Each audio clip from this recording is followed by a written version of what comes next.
Okay, here is another example of similar triangles and how we use proportions to find the lengths or the missing lengths of a side.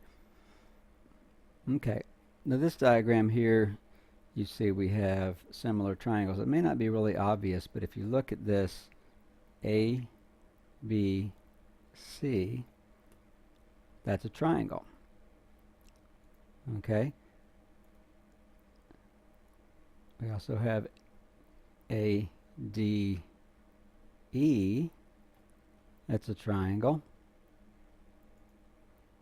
and then A, F, G, it's a triangle. So we have three distinct triangles, and if you wanted to help you to visualize this, you could just sketch it.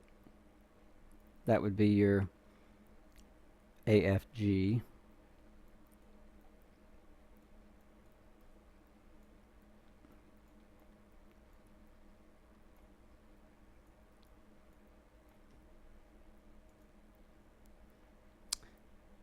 The next you would have your ADE, and then the smaller triangle would be triangle ABC.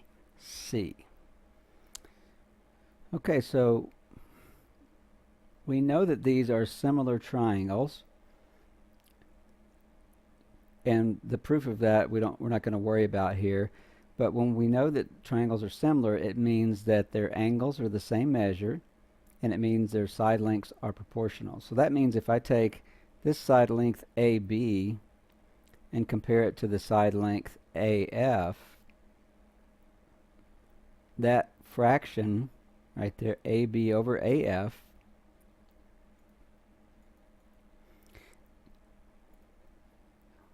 is going to be the same in the same proportion as BC is to what?